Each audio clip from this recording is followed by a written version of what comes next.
Welcome back to another Canon Titans recap. I'm your host Terry. Today I'm doing episode 6, The Asylum, I believe, something like that.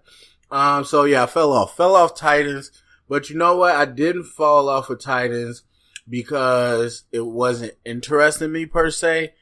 I said this from the beginning. The DC Universe needs to put the app on the game consoles. All the fans said it, and I'm sure there's some type of deal or something they got to work out. But the reason they gave us was like, oh, we want to wait and see what the fans ask us to put it on. We don't want to put it everywhere first. We're like, dude, the fans have only said one thing. We want this to be on the game consoles. Yes, it's on, like, if you got Roku, one of these smart TVs.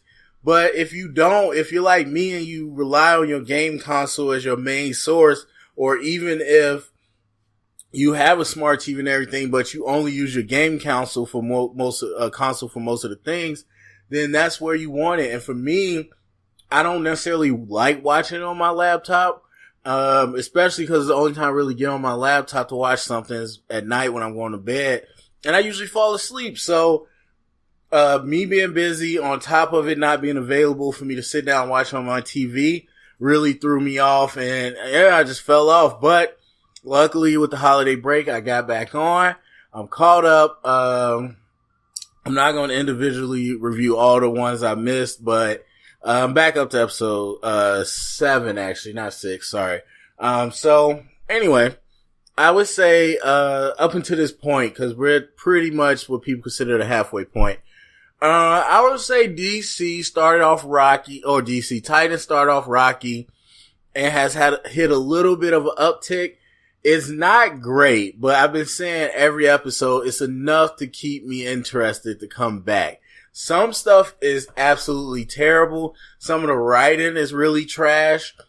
But I will say, the actor playing Dick Grayson and Robin is great. And I love the whole, just the atmosphere of Batman around this show. And not like Gotham, where it was really terrible. I mean, I'm not a fan of Gotham. I'm not a fan of the way they handled it. It was terrible, especially because it was before Batman. So it was really lame to me. This though, hey, Batman's around. Batman's been around. That's all you need to know. Now the world is set up. And it's funny because when you got iconic characters like that, it can set up a world without you having to do much. Once you say this is Batman's world, we know exactly kind of where things are and who's what. And so even though we never see Batman, to hear about Alfred, to hear about Gotham, to hear about Wayne Enterprises, and then have Jason Todd pop up, it just all fits well. And I think the guy playing Dick Grayson is great. The actress playing Starfire, not a fan of the character yet because it's still like, I don't know who I am. But the actress is amazing. I think she's going to be real talented either in this or something else. But I really enjoy her acting. The little girl, I hated her playing Rachel. But as they get to make her be a little more of a kid and a little more goofy, fits better. And it works better. The whole crying, I'm upset, teenage angst thing was annoying. I like the way they've been portraying her lately. And the Beast Boy guy's cool. The Doom Patrol was weird, man. I'm not familiar with Doom Patrol, so maybe they are perfectly just like they are, but it's just weird. But yeah, Jason Todd, that's the big highlight. I don't think, at least I didn't know that Jason Todd was supposed to appear in this. But again, that adds on that another layer of Batman thing. Now, I think they went too far. I think he was perfect the way he started out in the episode. But then by the end, he beating up cops and F this, F that, I'm trying to drink, I'm trying to break in the club. I'm like, okay, this show, I would never defend it for having I want to be dark complex. It does. And some things are just dark, but some things are very much, ooh, look how dark we are. And that's what people are making fun of it for. And that's the few episodes really felt like. But I would say it's gotten better as we gone along. But it definitely has those moments, and I think what they did with Jason Todd was one of those moments. Now, the Asylum, that's the example of when things are just dark. That's what it is. It's dark and it's creepy, and they do a good job of that. But it isn't like, ooh, look how sick and twisted we are. Look how dark we are. It's just very natural. And so I like that part.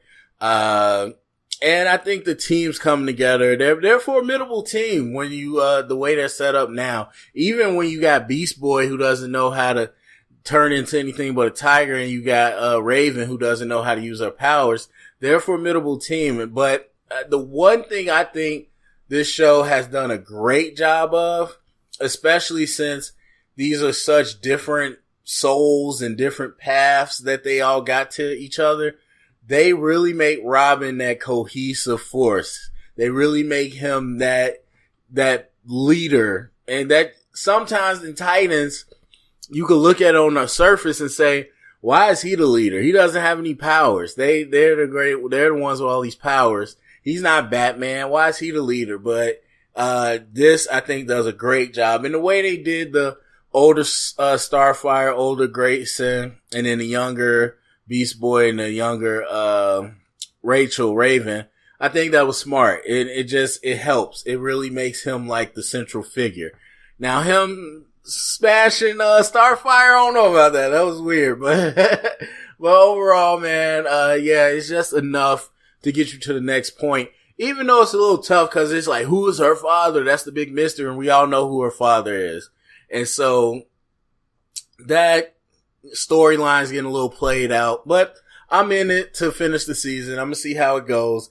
I think, should you do this again, it needs to be significantly upgraded with production value, or at least tighten the story down. Not, no pun intended, but tighten up the story, because what they're trying to do, they don't have the money for, and it shows, and it takes you out of the show. But when it's quiet and it's more gritty, it's better. And so they really got to figure out which way they want to go with this. And so it is right now they're trying to be, Netflix really hard, but they also try to mix in a little CW special effects. They need to figure out which route they want to go or how to better balance it. So I'm in it to the end of the season. It's not great. I don't even know if they're going to do another season, but, it's decent. It's decent enough to keep watching. So, for this episode particularly, I'll give it an 82, B- out of 82 out of 100. So anyway, go down comment section. Let me know what you think of Titans so far. Thumbs up, subscribe, share it around, get the convo started. Remember, if you heard it here, it's official canon.